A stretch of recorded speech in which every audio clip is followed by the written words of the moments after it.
परमात्मा को पाने तथा उसका वास्तविक लाभ प्राप्त करने के लिए पवित्र बाइबल में प्रमाण है कि प्रभु ने मनुष्य को अपना ही स्वरूप बनाया। 6 दिन में सृष्टि रचकर 7वें दिन विश्राम किया।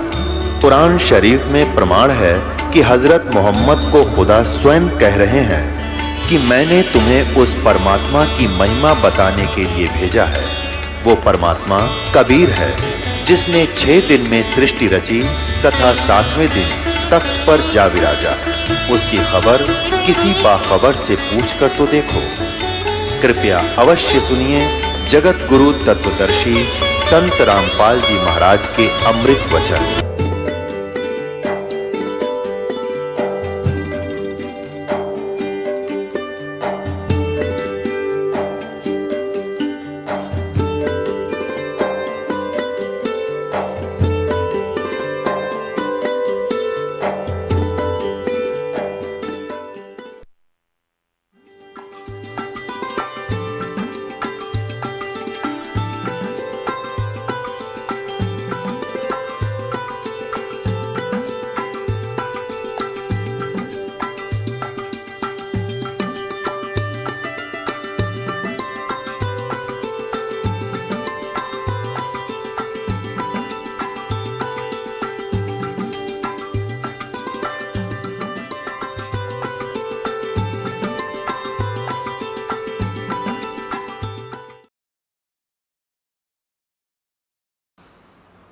तो पुण्यात्माओं, जब तक इस प्राणी के पुण्य चलते हैं तब तक तो इसको सब सुविधाएं होती हैं और ये सोचता है कि मैं जो साधनाएं कर रहा हूँ इन्हीं से मैं सब सुख उपलब्ध कर रहा हूँ।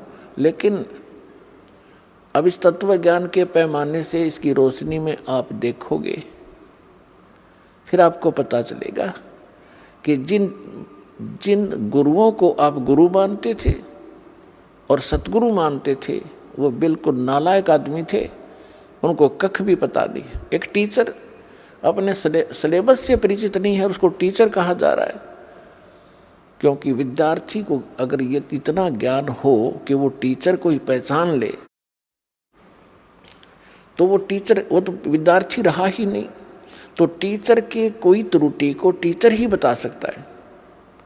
ये दास भी स्पिरिचुअल टीचर है और जिन गुरुओं से आप संबंधित हैं उनको भी आप स्पिरिचुअल टीचर ही बताते हो, आध्यात्मिक गुरु कहते हो।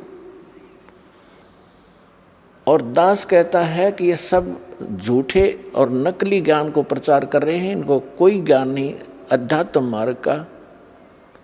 दास ने कोई शौक नहीं, कोई लालच और लोभ नहीं, या किसी स्वार्थवशी मैं उनको उनके ज्ञान को और उनकी साधना को गलत बता रहा हूँ। एक परमार्थी कर्म कर रहा हूँ। जैसे किसी टीचर ने 2 दूना 6 पढ़ा रखा है बच्चों को और सभी ने वही घोट रखा है। अब दूसरा टीचर आता है, वो उनसे पूछता है कि 2 दूना क्या होता है, 2 जमा 2 कितना होता है, या 2 गुना 2 कितना होता है। और वो सभी एक सुर में बोलते हैं 2 गुना 2 6। तो उस टीचर का क्या कर्तव्य बनता है कि नहीं बच्चों, 2 गुना 2 4 होता है, 6 नहीं होता। और वो बच्चे भी विरोध करें कि हमारे टीचर की बेइज्जती करते हो, आप उसको आलोचना करते हो, तो इसका समाधान कैसे हो। तो पुण्यात्माओं, आज दास के साथ वही बना हुआ है। दास कहता है कि आपके टीचर ठीक नहीं, उनको सिलेबस का ज्ञान नहीं, वो आपके जीवन का नाश कर रहे। और उन गुरुओं से भी दास बार बार प्रार्थना कर रहा है कि कम से कम जो दास आपके विषय में बोल रहा है उसका कम से कम आप उसका कुछ प्रतिक्रिया तो करो कि मैं क्यों गलत बता रहा हूँ, या मैं गलत बता रहा हूँ तो आप बताओ कि आप ये गलत बोल रहा है, ऐसा नहीं है। तो इससे बुद्धिमान समाज ने खुद सोचना और समझना पड़ेगा। उनका मौन ही उनकी हार बताती है, उनका अज्ञान सिद्ध करती है। तो बुद्धिमान समाज को समझ लेना चाहिए और इस यथार्थ ज्ञान को शीघ्र ग्रहण करना चाहिए। परमात्मा कहते हैं कि मानुष जन्म दुर्लभ है, ये मिले न बारंबार, तरवर से पत्ता टूट गिरे वो बोर न लगता डर। मानुष जन्म की कितनी कीमत बताई है, एक श्वास की कितनी कीमत है। कहता हूँ कहीं जात हूँ, कहूँ बजा के ढोल, श्वास जो खाली जात है ये 3 लोक का मोल। तो पुण्यात्माओं, परमात्मा ने आके बताया हमारे को कि पीछे लाग गया जाऊं था मैं लोक वेद के साथ, रस्ते में सतगुरु मिले है दीपक दे दिया हाथ। जैसे पहले ये दास शिक्षा ग्रहण करता था, ठीक है, शिक्षा ग्रहण पूरी हुई, जूनियर इंजीनियर का डिप्लोमा किया, सफल हुआ, सर्विस प्राप्त होगी, फिर विवाह हुआ, संतान पुत्र पुत्री हुई। और दास पुजारी किसका था? बजरंगबली का। और भगवान कृष्ण, भगवान शंकर, भगवान विष्णु एज ए इष्ट थे। तो ये दास ये सोचा करता था कि मेरे इन भगवानों ने मुझे ये सब सुख दिए हैं।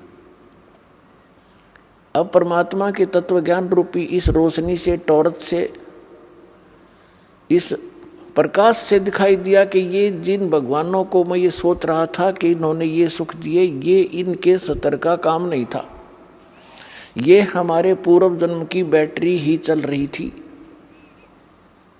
वो संस्कार फल रहे थे।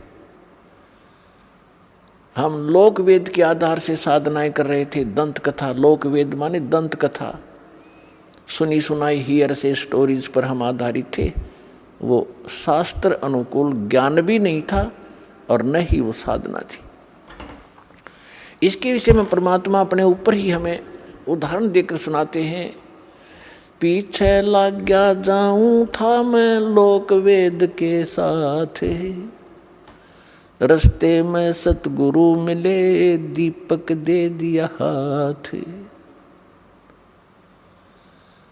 अब इस दास को सतगुरु मिले, उस समय ये टॉर्च मिली, भटक रहे थे गड्ढों में, अंधेरे में, जिसने जैसा कोई बता दिया इधर चले जाओ उधर चल पड़े, आगे किसी ने कहा इधर जाओ ये ठीक नहीं है उधर चल पड़े। अब हमारे पास मैप भी है और टॉर्च भी है, अब हमारे पास शास्त्र भी हैं, शास्त्र हमारे मैप हैं, हमने जिस मंजिल की ओर जाना है उस पर सब मार्क्ड है। और अब हम उसको देखकर तत्वज्ञान रूपी इस रोशनी से हम कुमार्ग पर नहीं जाएंगे, सुमार्ग पर ही चलते रहेंगे। तो क्या बताते हैं? मात पिता मिल जाएंगे 184 माह, सतगुरु सेवा और ये बंदगी फिर मिलन की ना। परमात्मा कहते हैं आप जहाँ भी जन्मोगे आपको माता पिता वहीं मिल जाएंगे, पशु योनि में जाओगे वहाँ भी माता पिता मिलेंगे, पक्षी की योनि में आप जन्म लोगे उस शरीर में भी आपको माता पिता मिलेंगे, मानव शरीर प्राप्त करोगे वहाँ भी माता पिता मिल जाएंगे। लेकिन सतगुरु सेवा, सतगुरु सेवा मीन सतगुरु के अनुसार बताई हुई पूजा, सेवा माने पूजा, और फिर वो भक्ति जो गुरु बतावे, सतगुरु बतावे, कहते फेर मिलन की ना।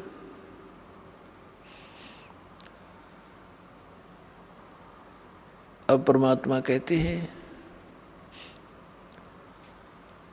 सतगुरु के उपदेश का लाया एक विचार, जय सतगुरु मिलते नहीं जाते नरक द्वार।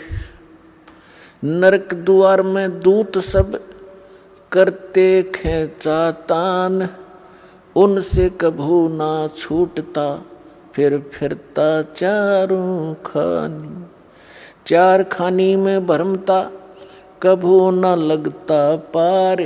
सो फेरा सब मिट गया, मेरे सतगुरु के उपकार।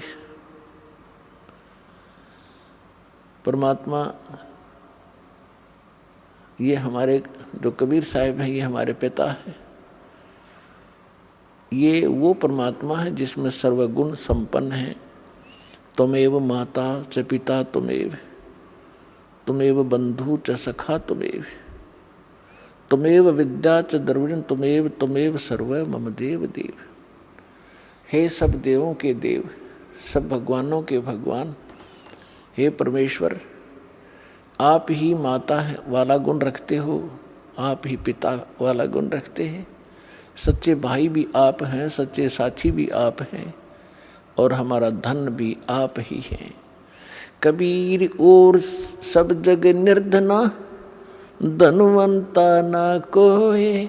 धनवंता सो जानियो, जिस पर राम नाम धन होवे।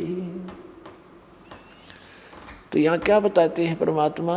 ये परमात्मा हैं। जैसे आदरणीय रामानंद, स्वामी रामानंद जी को परमात्मा मिले, 104 वर्ष के वृद्ध थे और बड़े विद्वान प्रसिद्ध थे। चारों वेदों को कंठस्थ याद कर रखा था। गीता के सब श्लोक उनको जुबानी याद थे। पुराणों के वो मर्मज्ञ माने जाते थे। उपनिषदों के भी वो बड़े विद्वान कहलाते थे। 104 वर्ष की आयु हो चुकी थी जब परमात्मा लीला में आयु में 5 वर्ष के थे। उस 5 वर्ष के बालक ने 104 वर्ष के उस वृद्ध की ज्ञान के अंदर घिघी बांध दी। परमात्मा ने एक प्रश्न किया था स्वामी रामानंद जी से कि कौन ब्रह्मा का पिता है और कौन विष्णु की माँ, शंकर का दादा कौन है, पंडित जी दे बता। अब रामानंद जी कहने लगे कि क्या बात कर रहे हो, इनके कोई माता पिता नहीं, ये तो स्वयंभू हैं। परमात्मा ने कहा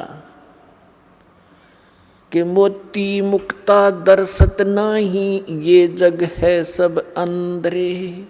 दिखत के तो नैन चश्म, इनका फेरा मोतिया बंदरे। ये विद्वान कवावे और कख पता नहीं न सदग्रंथों का। जैसे किसी को मोतिया बिंद का रोग आंखों में हो जाता है, उसकी आंखें स्वस्थ दिखाई देती है लेकिन उसको दिखता कुछ नहीं। वो दूसरे को स्वस्थ दिखाई देती है, उसको स्वयं को कुछ नहीं दिखाई दे रहा। इसलिए परमात्मा बताते हैं कि मोती मुक्ता दर्शत नाही। मोक्ष मार्ग रूपी जो मोती है, जो वास्तविक साधना है, इनको ज्ञान है, वो ज्ञान का पता नहीं। और ये दिखत के तो नैन चश्म, इनका फेरा मोतिया बंदरे। तो परमात्मा ने कहा कि आप शिव पुराण को पढ़कर देखिए स्वामी जी, रुद्र संहिता, उसमें परमात्मा ने बताया कि ऐसे ऐसे जिसको आप महाशिव कहते हो, ये काल है। सारी कहानी सुनाई, उसको कंठस्थ याद थे। स्वामी जी को तुरंत समझ गए। बुद्धिमान व्यक्ति को समझाना इस अध्यात्म ज्ञान से, जो दास ज्ञान दे रहा है परमात्मा का दिया हुआ। बुद्धिमान समाज जो थोड़ा सा भी आध्यात्मिक रुचि रखता है और सदग्रंथों का थोड़ा बहुत वो अध्ययन करता रहा है, उसको समझाना बहुत आसान है। जिन सदग्रंथों को डेली पढ़ा करता था उसको पता नहीं था ये हमें बताना क्या चाहते हैं। तो उसी समय रामानंद जी परमात्मा बताते गए, उनको याद थे, कंठस्थ याद थे, सिर लाते गए, कहा बिल्कुल ठीक, बिल्कुल ठीक, ऐसा ही है, ऐसा ही है। तो उसके बाद रामानंद जी ने अपनी फिर एक तिगड़मबाजी अड़ाई कि बच्चा मैं समाधिस्थ होता हूँ तो मेरी समाधि बहुत दूर पहुँच जाती है, मेडिटेशन।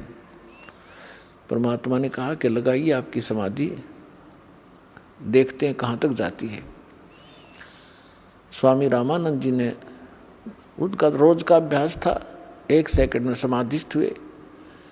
कहते हैं योग युक्त प्राणायाम कर, जीता सकल शरीर, त्रिवेणी के घाट पर वो अटक रहे बलबीरे। त्रिवेणी के वहां जाकर 3 रास्ते हो जाते आगे चल के। अब जंगल के अंदर तो एक ही रास्ता विचलित, 2 ही रास्ते विचलित कर देते हैं। अननोन व्यक्ति को, जो कभी पहले उधर ना गया हो, वहां जाके विचलित हो गए, खड़े हो गए। तो परमात्मा वहां दिखाई दिए कबीर साहब उसी उम्र में, एज में 5 वर्ष की आयु, और उनसे पूछा कि स्वामी जी अब कहाँ जाओगे? ये उन्होंने बताया कि 3 रास्ते बंद हैं और ये रास्ते आपके लिए उस समय खुलेगा जिस लोक की, जिस इष्ट की आपने साधना कर रखी है, उस समय आपका ये रास्ता खुलेगा, लेफ्ट वाला। और ये एक सुरंग है, सीधा रास्ता है, गैलरी है। सबसे पहले उस गैलरी में सेक्रेटेरिएट समझोइए, और वहाँ सबसे पहले धर्मराज का दरबार आएगा। वहाँ आपका अकाउंट लिया जाएगा और जिस भी इष्ट की आपने पूजा की है उसी लोक को आपको भेज दिया जाएगा। और जो राइट का रास्ता है, ये अलग से एक स्थान है, 88,000 खेड़े बताए हैं, 88,000 द्वीप हैं ये। इनमें वो हंस भेजे जाते हैं जो ब्रह्म के साधक होते हैं, और उनको अलग से राज्य दिया जाता है वहाँ का। और जो सामने वाला रास्ता, ये ब्रह्मरंध्र है, ये सामने वाला रास्ता ये ब्रह्मरंध्र है। ये तुम्हारे किसी मंत्र से नहीं खुल सकता, ना ओम मंत्र से, ना ओम नमः शिवाय से, और ना ही तुम्हारे अन्य किसी जाप से। ये खुलेगा मेरे सतनाम से, इस 2 अक्षर के नाम से, जो मेरे पास वो मंत्र है। रामानंद जी से कहा परमात्मा ने कि आप कोशिश करो अपने सब मंत्र जंतर जो आपने आज तक साधना की है। आपने तो 16 वर्ष की आयु में भक्ति स्टार्ट की थी, 104 वर्ष के हो गए, जो करना था कर लिया। अब प्रयोग करके देख लो आपकी वो साधना कितनी सफल है, सक्षम है। अब रामानंद जी ने सारे जंतर मंत्र कर लिया, वो गेट ना खुला। तो परमात्मा ने कहा मैं खोलूं। श्वास सिमरण किया मालिक ने। वो तो परमात्मा थे, लेकिन हमारे लिए संदेश छोड़ गए कि आपको जो मंत्र दिया सतनाम का, ये एक अनमोल और बहुत पावरफुल है। परमात्मा ने सिमरण किया, सामने का वो बजर कपाट खुल गए। तब रामानंद जी को परमात्मा उसके अंदर से आगे लेकर गए। जिस ब्रह्म को आप निराकार बताते थे, ये सामने बैठा, परमात्मा ने दिखा कि वो बैठा, देखो ये है वो तेरा महाशिव। इसको महाविष्णु भी कहते हो, माँ ब्रह्मा भी कहते हो। ये ब्रह्मा विष्णु महेश का पिता है। और ये काल है 1 लाख मानव शरीरधारी प्राणियों को नित खाता है। तुम्हारे को मूर्ख बना के यहाँ फंसा रखा है इसने स्वार्थवश।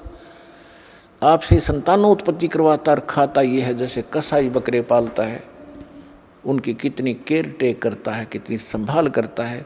नर और मादा उनको छोड़ देता है इकट्ठे करके, वो समय आने पर संतानों उत्पत्ति करते हैं। और खाता कसाई है या उसको अपने स्वार्थवश बेचता है। यही स्थिति तुम्हारे इस ब्रह्म की है, परमात्मा ने बताया। अब रामानंद जी सब देख रहे हैं, सुन रहे हैं।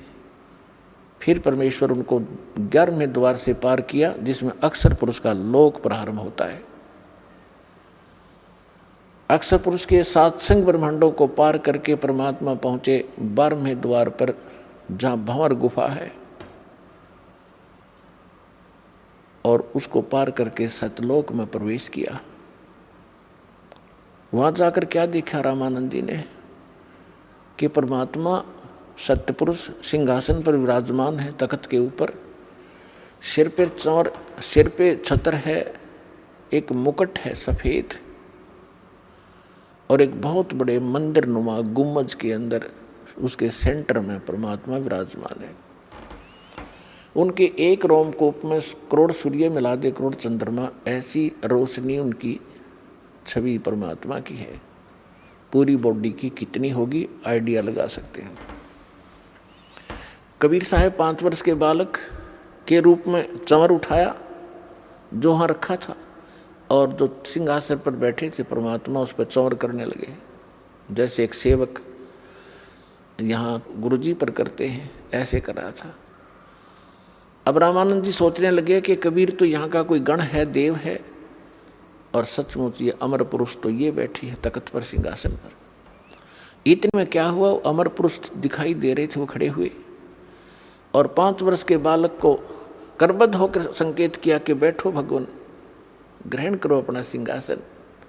जब कबीर साहब उस सिंहासन के ऊपर उछल कर बैठे और चंवर वो परमात्मा करने लगे, उस बालक जो अनंत कोट ब्रह्मांड के सिंहासन पर बच्चे रूप में परमात्मा विराजमान हुए, कबीर जी। अब वो वयोवृद्ध स्वामी रामानंद जी कंफ्यूज हो गया कि भगवान कौन सा फिर इनमें।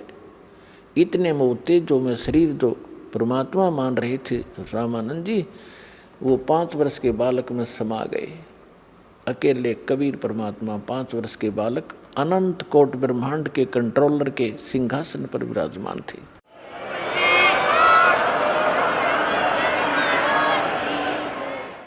तब परमात्मा ने कहा कि रामानंद जी, हम ही अलख अला हैं, कुतुब गोस और पीरे, गरीबदास खालक धनी, हमरा नाम कबीरे। ए स्वामी सृष्टा में सृष्टि हमारे तीरे, दास गरीब अधर बसू हूँ अवगत सत कबीर। जब परमात्मा ने पहले ये बात वार्ता की थी रामानंद जी से, तो उस समय फिर दोहराई। रामानंद जी गदगद हो गए कि मुझे तो सहज में भगवान मिल गए, और 104 वर्ष का हो गया, मैंने डड़े ढोए अभी तक। तो परमात्मा ने कहा कि जाओ स्वामी जी वापस जाइए। इतना ही कहा था कि बड़े वेग से स्वामी जी की आत्मा बॉडी में आ गई, और एकदम ऐसे देखा सामने, तो सामने वही सूरत, वही मूर्त, 5 वर्ष का बालक सामने बैठा, चरणों में गिर गया। 104 साल का, 104 वर्ष का विद्वान पाक रहा था, बिना ज्ञान के न्यू डले डोआ प्राणी। और दुनिया में महिमा थी, 1400 ऋषि शेष बना रखे थे जो उसके ज्ञान का प्रचार किया करते थे। अपन आत्मा ब्राह्मण वही होता है, कहते ब्राह्मण सोए जो ब्रह्म पछाने। और परमात्मा के चाहने वाली आत्माएं समाज नहीं देखा करती। जो समाज की तरफ देख कर चलेगा वो भक्ति नहीं कर सकता और ना उपलब्धि हो सकती। एक तरफ तो पूरी प्रभुता, स्वामी पना उसका, 1400 ऋषि उसके चरणों में दंडोत प्रणाम करें और जनता उनका ज्ञान सुने, और एक तरफ भगवान खड़े। भगवान किस रूप में? जुलाही रूप में, धानक शूद्र रूप में, और वो उस समय की स्वर्ण जाति ब्राह्मण वर्ण में। और ब्राह्मण लोग तो कपड़ा भी नहीं लगने देते थे शूद्रों का। तो इसको विद्वान कहते हैं वक्त पड़े सौदा करे और कोठे डारे ज्ञान, भाड़ में जाए से नकली ज्ञान ने। और ऐसी महिमा को भगवान जिसके लिए भटक रहे हैं वो सामने खड़ा, तो ना उसने समाज देखा ना अपनी महिमा देखी, और चरणों में गिर गया 104 वर्ष के बालक। और फिर क्या कहा?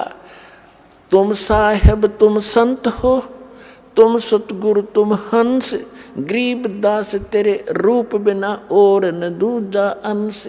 दोहू ठोड़ है एक तू, भया एक से दो, गरीबदास हम कारणे तुम आए हो मगजो। बोलत रामानंद जी सुनो कबीर करतार, गरीबदास सब रूप के तुम ही सृजनहार। अब गरीबदास जी का नाम इसमें इस प्रकार आता है जैसे तुलसीदास जी ने रामायण दोबारा लिखी यथार्थ, तो तुलसीदास जी का ऐसे नाम आता है। ऐसे गरीबदास महाराज ने परमात्मा से परिचित होने के बाद सचखंड सतलोक को आंखों से देखने के उपरांत परमेश्वर की वो महिमा पूरब की और वर्तमान की वो सभी बोली लिखवाई, इसलिए उनका नाम इसके साथ चलता है। तो दास ये कहना चाह रहा था कि परमात्मा एक अच्छे, रामानंद जी कहते तुम साहेब तुम संत हो, तुम सतगुरु तुम हंस, तुम साहेब, परमात्मा तो आप हो ही हो, अब तो स्पष्ट हो गया, और तुम सतगुरु भी आप ही हो, सच्चा ज्ञान आपके पास है। सतगुरु अपनात्मा, सतगुरु की जो परिभाषा होती है उससे हम अपरिचित थे। हम किसी ऐसे अरे खैरे कर सतगुरु लगा लेते थे, ये सतगुरु, अर्जुन को ज्ञान कख भी नहीं, सतगुरु वैसे ही होते हैं। तो यहाँ रामानंद जी कहते हैं आप हो सतगुरु, जगत गुरु। जगत गुरु का अर्थ ये होता है कि पूरे विश्व को यथार्थ ज्ञान देने वाला, सक्षम, देने में सक्षम हो, उसको जगत गुरु कहते हैं। तो यहाँ रामानंद जी कहते तुम साहेब तुम परमात्मा हो, तुम सतगुरु, और तुम साहेब तुम संत, आप संत भी आप ही हो, और एक हंस के अंदर जो भक्त में जो गुण होते हैं, होने चाहिए मालिक, वो भी आप ही में है। अपने आप को परमात्मा दास कहा करते थे, कबीर दास, कबीर दास, और अधीन रहा करते थे। कोई बुरा कहता था, भला कहता था, कभी किसी से अक्षुब्ध नहीं होते थे। तो कहने का भाव है दास का कि परमात्मा अपने आप पर ही सभी वाणी बोलकर हम भोली आत्माओं को समझाना चाहते थे। तो क्या बता रहे हैं, सतगुरु के उपदेश का लाया एक विचार, जय सतगुरु मिलते नहीं तो जाते नरक द्वार। ओए होए, अपने आत्माओं भविष्य के दुखों का हमें ज्ञान नहीं, क्योंकि हम अध्यात्म ज्ञानहीन हो गए, और जिन वो को हम सतगुरु गुरु मानकर जिनका शरण लिए हुए थे उनको आप कुछ पता नहीं, वो अपने जैसे आप जैसे ही बस नॉलेज रखते थे। तो यहाँ क्या बता रहे हैं कि भविष्य में कितने कष्ट होते इस प्राणी पर। 84 लाख योन के प्राणियों के शरीरों में आप झांक कर देखो, एक का शरीर झांक लो किसी कुत्ते गधे सुअर का, आज आप क्या खा पी रहे हो, आप कैसे रह रहे हो, आप कितनी सुविधाएं प्राप्त किए हुए हो। और यदि सत भक्ति नहीं की, सतगुरु मिले नहीं, तो सतगुरु मिले बिना भक्ति नहीं हो सकती। तो फिर आपके ऊपर कितना कहर टूटेगा, आपका जीवन नाश हुआ, आपके पूर्व के पुण्य का नाश हुआ, और आगे आपके साथ के बनेगी। अब परमात्मा ने आके हमें बताया है। अब देखिएगा एक कुत्ता, अब उसकी दिनचर्या देख लो एक दिन की, वही पर्याप्त है। सारी रात गली में बैठा रहता है, सर्दी होती है, वर्षा होती है, ओले गिरते हैं, शीत लहर चल रही होती है, गर्मी चल आती है, और फिर सुबह सारी रात भौंकता है कि उसमें गुण ऐसा है, बेमतलब बकवाद करण की आदत है, हमारी अब भी है। तो मरने के बाद कोई किसी योनि में जाएंगे, वहां भी यही स्वभाव रहेगा। सारी रात भौंकेगा, भूख लगती है, सुबह उठते ही कहाँ चलेगा, किसी का दरवाजा खुला और दाव लगा के सीधा कहाँ पहुंचेगा, रसोई की तरफ भागेगा जहां उसको महक आ रही होगी। अब उसको रसोई में कौन घुसने देगा अफलातून को, जब तो भगत मनुष्य जीवन खो दिया बकवाद करके, घुटी सूटी ला के, सुनी नहीं किसी संत भगत की। तो फिर वहां से उसको भगाया जाता है, नहीं भागता तो उसका लठ मारेंगे। अब लठ लगते ही वो फिर काफी देर तो चिल्लाएगा गली में खड़ा होके, फिर दूसरे दरवाजे की तरफ चलेगा, शायद यहाँ कुछ बात बन जाए, वहाँ उसकी किस्मत है, उसका लठ मिले, कोई टोक मिले। यदि वहाँ भी डंडा लग गया तो सीधा बाहर भागेगा जंगल की ओर, और वहाँ क्या खाएगा, टट्टी खाएगा जाकर। वो पुण्यात्मा परमात्मा हमें याद दिलाना चाहते हैं कबीर ये माया अटपटी, सब गट आन अड़ी, किस किस ने समझाऊं या कुएं भांग पड़ी। इस काल ने मनुष्य जीवन में इस जीव का इतनी भांग प्यादी, मान बढ़ाई की, समय पर टूक मिल गए, कोई ठीक बंगलाकार होगी, कोई पोस्ट होगी, अफलातून पाक गया, बिना ज्ञान के बकवाद है सारी। और जिस दिन इस तत्व ज्ञान की रोशनी से वो देखेगा अपने भविष्य के इतिहास को, कलेजा हिल जाएगा मानस जीव का। तो ये ज्ञान सतगुरु बिना नहीं बताया जा सकता। और सतगुरु या तो स्वयं परमात्मा ही होते हैं कबीर साहब, या उनका कृपा पात्र, उनका दास विशेष ही होता है। नहीं तो ये कितने दिन हो गए कबीर पंथ में लाखों की संख्या में गुरु हैं और करोड़ों की संख्या में अनुयायी हैं, कोई विकार छोड़ रहा नहीं, किसी का कोई भाव ठीक नहीं, आम इंसान से भी सतर गिरा हुआ इन लोगों का। चाहे कोई किसी भी पंथ को देख लो आप, तो भक्तों के लक्षण जारे होते हैं, उनकी क्रियाओं में भी अंतर होता है, उनके स्वभाव में परिवर्तन होता है, वो सतगुरु बिना नहीं होता।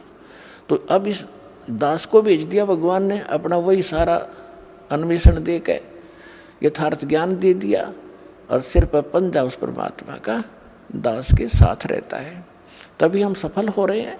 एकदम सबके विपरीत ज्ञान, और जिस लाल को हमने रिजेक्ट करके कौड़ी समझकर कूड़े में डाल रखा था, आज उस कौड़ी को जो हम कौड़ी मानते थे वो लाल था, उस लाल को लाल सिद्ध कर रहा है।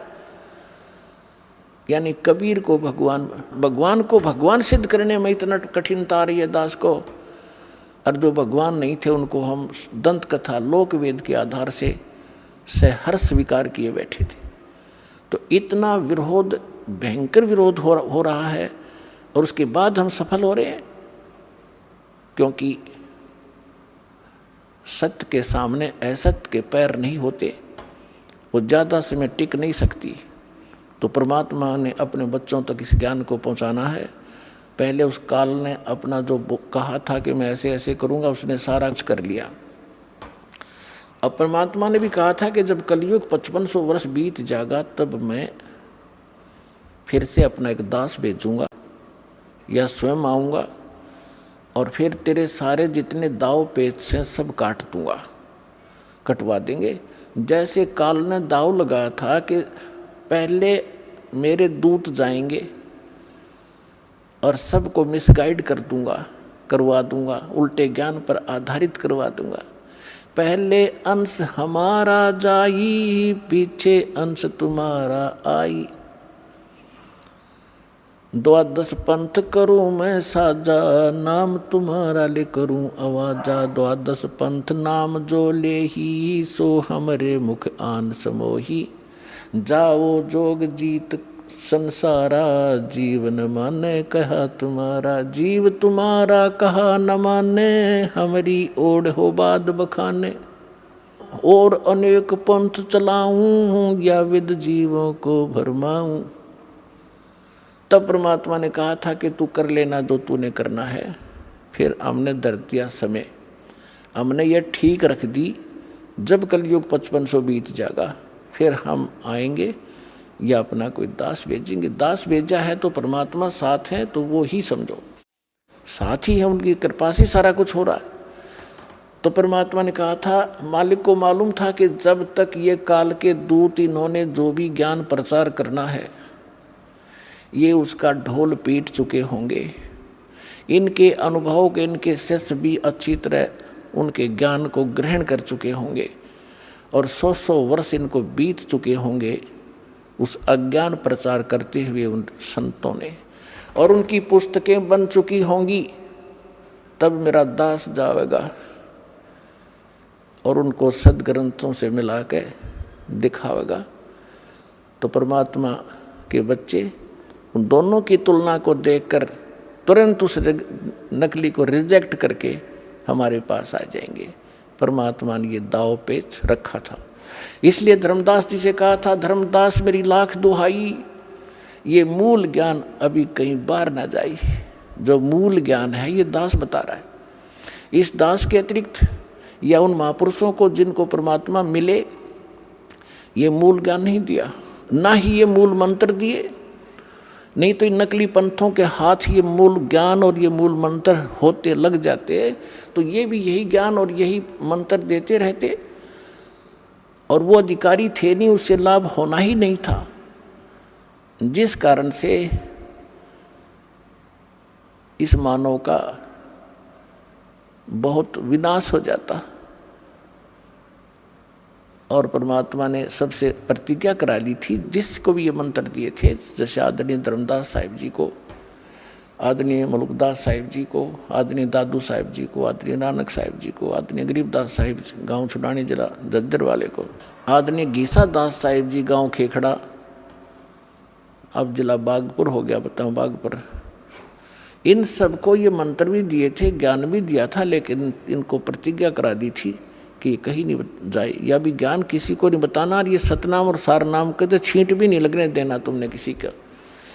तो यही कारण था कि इन महापुरुषों ने इसको बहुत छुपा के रखा। अब दास, इस दास को दिया है भगवान ने।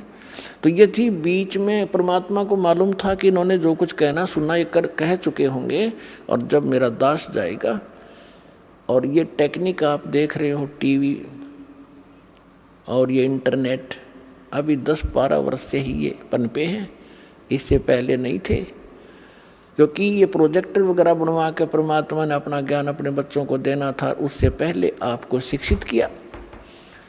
आज हम सफल हुए हैं इस शिक्षा के कारण, और हमारी गिरावट आई है नैतिकता में तो भी शिक्षा के कारण।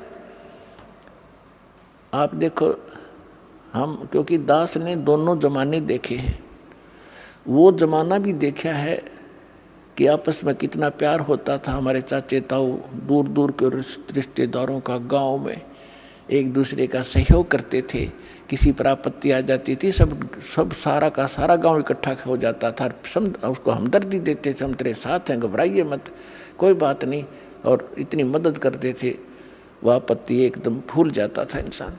और आज सोचा यूँ मर जाता बढ़िया जल्दी पड़ोसी, और अपने आप को पता नहीं क्या बना लिया, 2 अक्षर सीख लिए, कोई अफसर लग गया, और कल मृत्यु हो जाएगी, गधा बनेगा। वो दुख नहीं दिखता इस अध्यात्म ज्ञान के अभाव से। तो इस अध्यात्म ज्ञान से हमारी वो मोतिया बिंद समाप्त होगा, जिसके कारण हम बकवाद कर रहे हैं, और एक जीव अपने आप को यहाँ पता नहीं क्या मान बैठा है। तो जीव को अपनी औकात का पता लगे, फिर किसी भी पोस्ट पर रहे वो दास बनकर रहेगा, और जिस कारण से उसके कर्म नहीं बिगड़ेंगे। आज आप देख रहे हो, किसी ऑफिस में जाइए, किसी भी ऑफिस में जाइए, कोई ABC, कोई कमी नहीं रही किसी की भी। और हमने दास ने उसको भी देखा है, नौकरी करके भी देखा है, वहाँ के लोगों का व्यवहार विचार भी देखा है।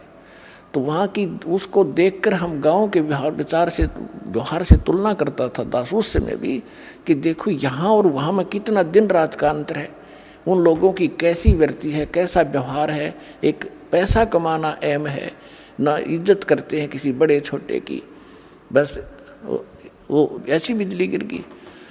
तो कहने का भाव ये है, पुण्यात्मा, जब ज्ञान होगा और भक्त बनोगे, आत्मा में डर होगा परमात्मा का, और सामने वाला भी परमात्मा का बच्चा है। और जैसे किसी अफसर के बच्चे को एक नौकर गलत बोल सकता है, उसको गलत व्यवहार कर सकता है, उसको जिसने भांग शराब पी रखी हो वो कर सकता है, लेकिन फिर उसको सजा भी भोगनी पड़ेगी। तो इस प्रकार हमने अकाल की भांग पी रखी है, और हम अपने ही भाई अब इस परमात्मा के बच्चों को सताते हैं छोटे बड़े होकर के। तो इससे आपको डर बनेगा, सच्चाई से परिचित होगे, और चिट्टी से लेकर हाथी तक और रंग से लेकर राजा तक ये जीव हैं सभी, ब्रह्मा विष्णु महेश तक भी जीव हैं। और कुछ पिछले पनों से थोड़ा सा कोई ऊपर उठा हुआ है तो वो तो ऐसा है जैसे वर्षा के दिनों में चींटियां होती हैं पंखों वाली, और वो पंखों वाली चींटियां उड़ जाती हैं, शेष चींटियां वहीं बैठी होती हैं, वो सोचती हैं तो भगवान बन गई, और पता नहीं कहाँ देवताओं तो मिलकाती होगी। और फिर रात में जब बल्लभ जगते हैं वो उड़ के जाती है, उस बल्लभ का टक्कर मार मार कर या दीपक के अंदर पड़ कर जल कर मर जाती है, या बचती है तो उसकी पाँख कट जाती है, वो कीड़ी की कीड़ी घिस रही होती है वहाँ पर। तो आज तो ये ब्रह्मा विष्णु महेश और देव और यहाँ पर मंत्री मुख्यमंत्री या अफसर बने हैं, ये उन चींटियाँ जैसे समझो जिनका पाँख उगेगी और ये पाँख कटेंगी एक दिन। कोई रिटायर हो रहा हो ना, कोई अफसर उससे मिलकर देखिए पार्क में जाके, अब उसकी वो पाँख कट गई, अब वो घिसट रहा है वहाँ पर। तो हम फिर इस भगवान के ज्ञान से पहले ही समझ जाएंगे कि हम क्या है। बेशक हमारे पंख होंगे यानी अफसर होंगे, लेकिन हम बकवाद नहीं करेंगे। इस ज्ञान के अभाव से हम अपना कर्म फोड़ रहे हैं, कर्म बिगाड़ रहे हैं। तो ज्ञान होगा तो डर होगा, डर होगा तो बचाव होगा। तो इस ज्ञान से बात बनेगी। अब हम उसी प्रसंग पर आते हैं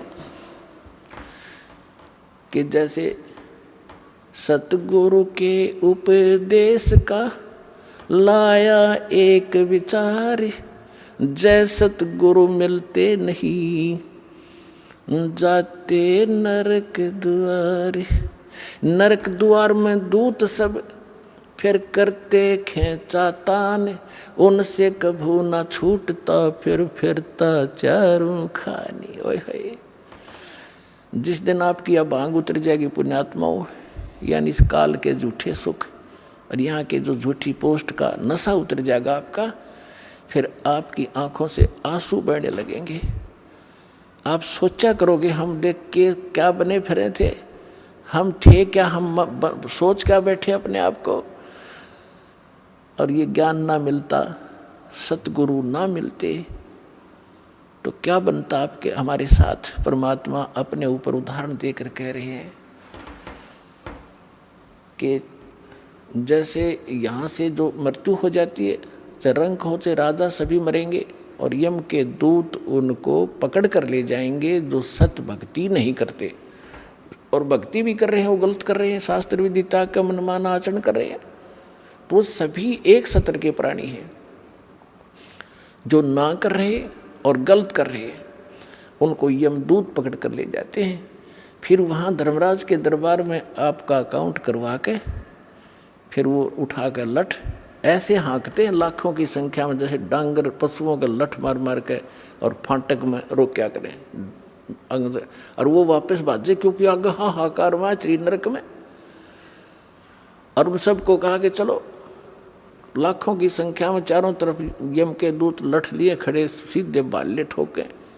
इस सूक्ष्म शरीर के अंदर प्राणी मरता नहीं, लेकिन पीड़ा बहुत होती है इसको।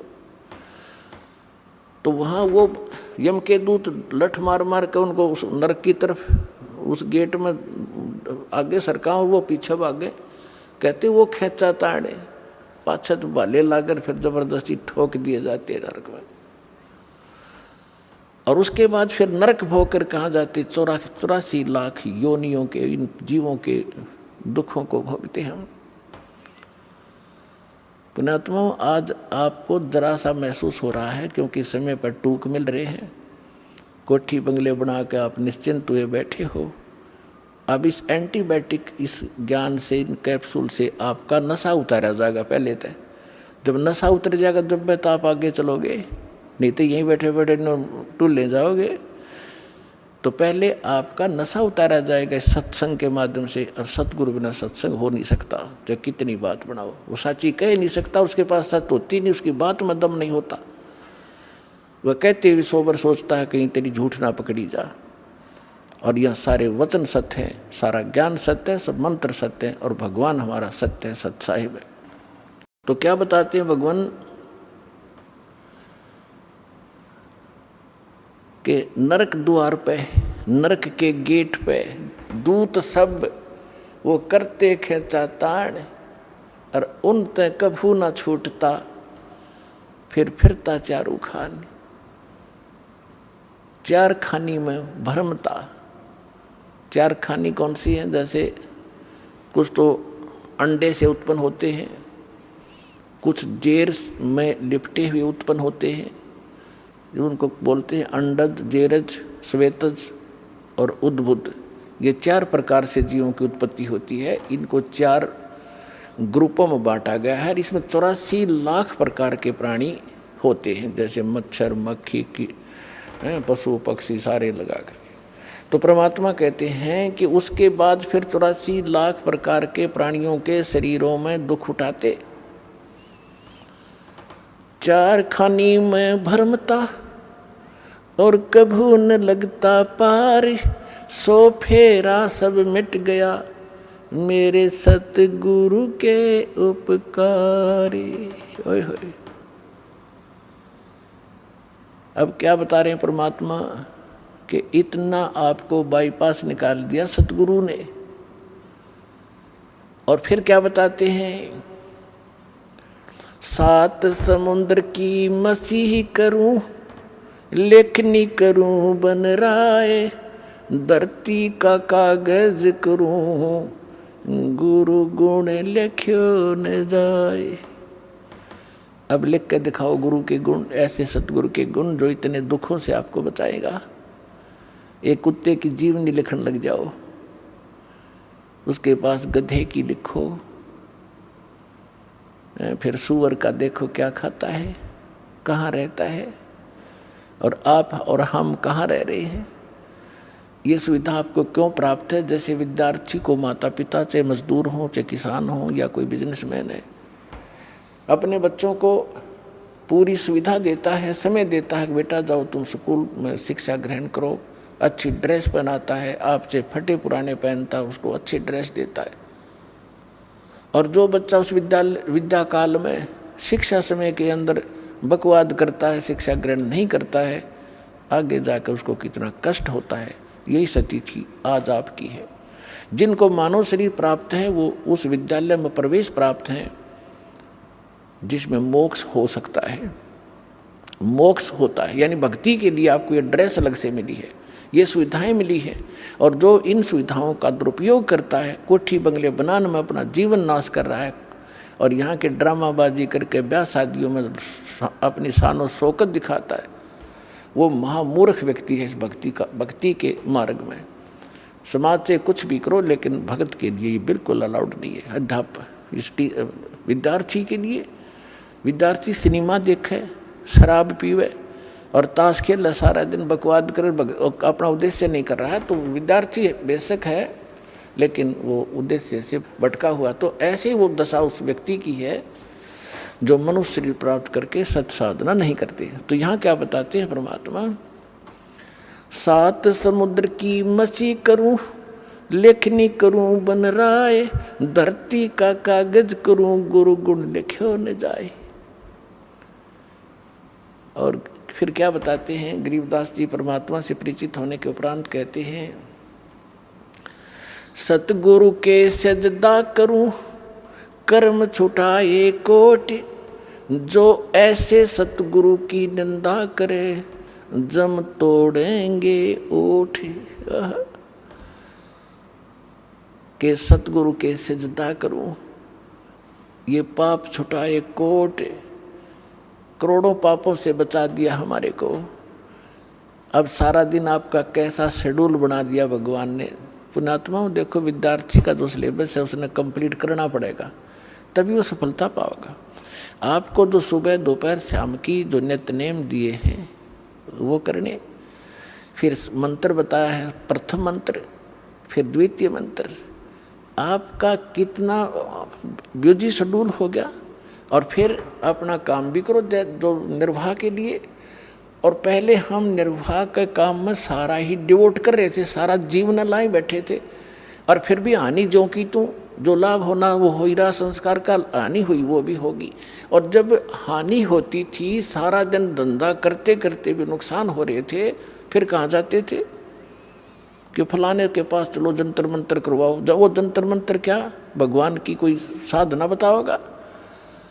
यानी हम अपने स्तर से सारी क्रिया कर्म करते करते, धंधा करते करते भी फेल हुए थे धंधे और बिजनेस में, और फिर भगवान की तरफ भागती थी। और अब साथ भगवान पहले से आपके साथ हो गया, तो आपके वो संसारी कार्य भी बहुत जल्दी शीघ्र सिद्ध होंगे और आपकी सब सुरक्षा भी होगी इस भक्ति से। तो यहाँ क्या बताते हैं कि सतगुरु के सिजदा करूं, कर्म छुटाए कोट, अब ना जाने समय को आप कहाँ बर्बाद करते, कहाँ ताश खेलते या राजनीति की बतलाते, अटपट करके कोई लेना एक ने देने दो, या किसी की चुगली करते हो, फलाना ऐसा है, दकड़ा ऐसा है, उसने ऐसा कर लिया, फलाना कर लिया। इतना समय नहीं आपके पास। कोई व्यक्ति आपके पास रिलेटिव आता है, अनुपदेशी, उपदेशी होगा तो भगवान की चर्चा चलेगी, 2 मिनट जो कार्य है काम की बात बतला के फिर परमात्मा की चर्चा करोगे। सत्संग में कब गया था, मैं नहीं जान पाया, आपके क्या ज्ञान बताया गुरु जी ने, कुछ मुझे भी बता दो। यानी इस तरह की जिज्ञासा आपके मन में बनी रहेगी तो वो सारे पाप छूट गए।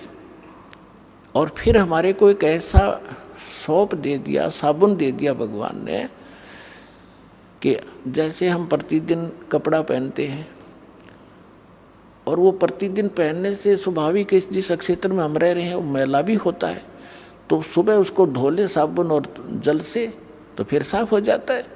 तो जानबूझ कर को गारा में घसीट है, वो तो मूर्ख था, पहले हम जानबूझ कर गारा में घसीट रहे थे इसने, तो अब तो हम जानबूझ कर अपने पाप इकट्ठे करा को नहीं। अनजाने में कोई होंगे तो उनके लिए ये हमें मंत्र सारी सिद्ध क्रिया बता दी, ये डेली हमारा अंतःकरण साफ होता रहेगा, हम स्वच्छ बने रहेंगे।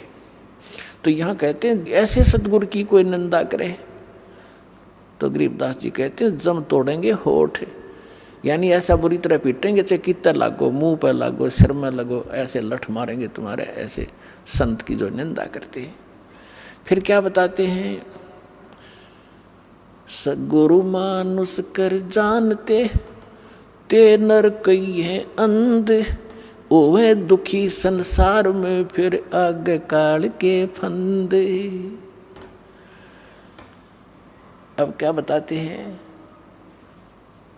कि गुरु को यदि आप मनुष्य एज ए मैन ट्रीट करोगे तो अधूरे रह जाओगे। जैसे पुण्यात्माओं, एक गणित के अंदर एक प्रश्न आता है, क्वेश्चन आता है, और जिसमें मूलधन ज्ञात करना होता है, तो ओरिजिनल मूलधन तो अरबों और करोड़ों में होता है। उस अरबों और करोड़ों के मूलधन को प्राप्त करने के लिए सपोज करना पड़ता है कि मान लो मूलधन 100 रुपये।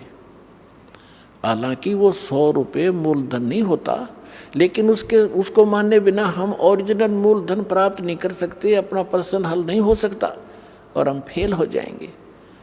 इसलिए परमात्मा ने बताया है कि मान लो आपके गुरु जी जो हैं ये भगवान है, परमात्मा है। अगर इस दास के स्थान पर परमात्मा आए 600 वर्ष रह कर चले गए, हमने उनको भगवान नहीं माना, सुख भी मिले, दुख भी दूर हुए, ऐसी अनहोनी घटनाएं टली हमारी, सोच भी नहीं सकते थे। आज भी वही कबीर साहब कर रहा है, दास को तो निमत निमत बना रखा है। पुण्यात्माओं जी सत्कर मान लो, कहते करे करावे साइया मन में लहर उठा, दादू से दर जीव के वो आप बगल हो जा। और उस समय तो स्वयं आए हुए थे, इतने सुख दिए और मुर्दे तक जीवित किए, लेकिन इन नकली संतों काल के दूतों ने भगवान को, लाल को कौड़ी बताया, भगवान को भगवान नहीं मानने दिया। तो हमने उनको गुरु नहीं माना, जिस कारण से वो छोड़ गए हमारे को। और लेकिन दयालु हैं, आपको चार्ज कर गए इतनी आशीर्वाद दे दे के, और आपको प्रथम मंत्र दिया गया था 5 नाम का, जो बीच बीच के आपके नाम है। अब जो कंप्लीट कोर्स तो अब देना था ये, तो उससे भी आपको इतना लाभ मिल गया कि कुछ संसारिक धंधे आपके ठीक होते रहे, सुख होते रहे काल के, और फिर मनुष्य जीवन अधिक प्राप्त हो गए, जिस कारण से आज आप मनुष्य जीवन प्राप्त करते हुए आ रहे हो। और आपके अंदर कैसे गुण हैं, एक देवता जैसे। एक ये आश्रम है और इसमें परमात्मा के प्रगट दिवस के ऊपर लगभग 70-80 हजार श्रद्धालु आए थे। अरे ऐसे बैठे थे जैसे ऐसे ढंग से सेट रहे, यहाँ पर कोई किसी प्रकार की कोई असुविधा एक दूसरे को नहीं होने दी। आपके अंदर वो गुण मनुष्य वाले आज तक विद्यमान है, क्योंकि आप पहले से ही मनुष्य जीवन था आपका। और अब भी अगर इस समय पर भी आपको ये सतमार्ग ना मिलता तो आपकी बैटरी अब डिस्चार्ज हो जाती, फाइनल था आपका जीवन, आगे पशु योनि में जाते।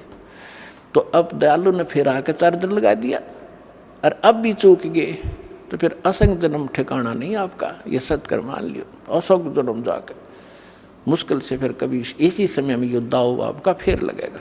अब मान लीजिए मूलधन 100 रुपये, अब वो 100 रुपये मूलधन माना और प्रश्न हल हो गया, ओरिजिनल मूलधन मिल गया जो लाखों और करोड़ों में था।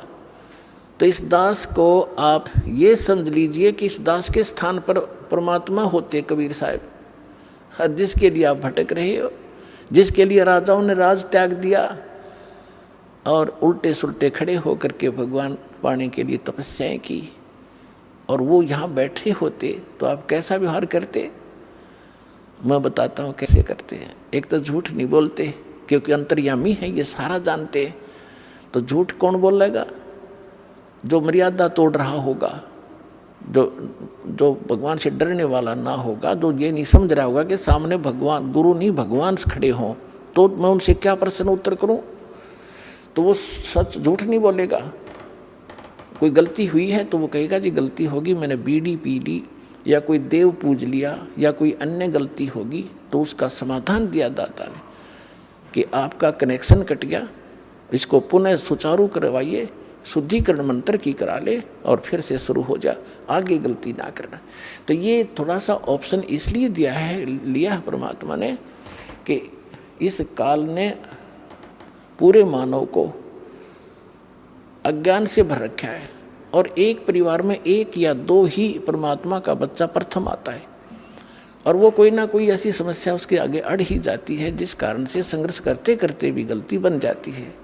तो फिर उसके लिए बताया जाता दोबारा उपदेश ले और आगे भगवान को याद करके और मर्यादाएं खंड नहीं करना, नहीं तो भक्ति नहीं चलेगी।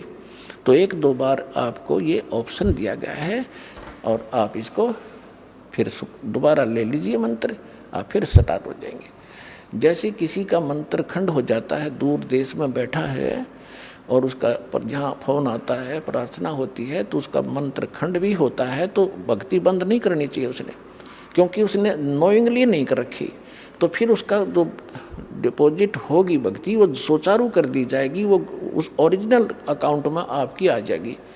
जैसे बैंक में कई बार पैसे डाल दिए जाते हैं, कोई नंबर अकाउंट का गलत हो जाता है, बाकी एड्रेस सही है, तो फिर जाकर उसको शुद्ध करा लिया जाता है और मूल अकाउंट में आ जाता है फिर वो। तो ऐसे आप कई, एक भगत कह रहा था जी, मेरे को ना किसी ने बारात में गया हुआ था और कैंपा कोला में बियर डाल दी, मेरा नाम खंड हो गया। उसके घर वाले कह रहे थे जो फिर शराब पीने लग गया। फिर वो आया, जब उससे पूछा भाई ऐसी गलती क्यों करी, कहने लगा जी मेरे साथ ऐसे ऐसे धोखा हो गया। फिर मैंने सोचा टूटता गया पी ले छक्के कोई बात हुई है मूर्ख आदमी। अब जैसे किसी के पैर पर गलती से कोई पत्थर गिर गया और उंगली का चोट लाएगी तो सारे टांग ने तोड़ ले, फिर तक टूटता गई है थोड़ी सी, है बिना अकल की बात तुम्हारी। तो उसको ऐसा नहीं करना चाहिए। वो खंड आपने किया नहीं, किसी कारण से हो गया, तो वो खंड भी नहीं होता ऐसे। अगर किसी ने आपके साथ धोखा किया है तो आपका नाम खंडित नहीं हुआ। फिर भी शंका बनी है तो सुचारू करवा लीजिए, वो कोई दिक्कत नहीं। और भक्ति नहीं छोड़नी चाहिए, वो करती रहनी चाहिए। किसी भी कारण से खंडित हो भी गया है, साधना करते रहिए, लेकिन इस उद्देश्य से कि फिर माफ़ी मांगूंगा या घर बैठ कर करते रहे तो बिल्कुल कभी अकाउंट आपका नहीं जुड़ेगा, सदा के लिए खत्म हो जाएगा। इसलिए ऑप्शन दिया गया कि दोबारा आके सुचारू करवा लीजिए और दीक्षा अपनी फिर से चालू कराइए कनेक्शन। तो परमात्मा ने बताया है कि गुरु मानुष कर जानते ते नर कहिए अंध, महादुखी संसार में फिर आ गए यम के फंद। अब गुरु जी के सामने कैसे व्यवहार करें, कोई अभिमान शब्द नहीं मुख से निकले। जिन बातों से गुरु दुख पावे, उन बातों को दूर भगावे।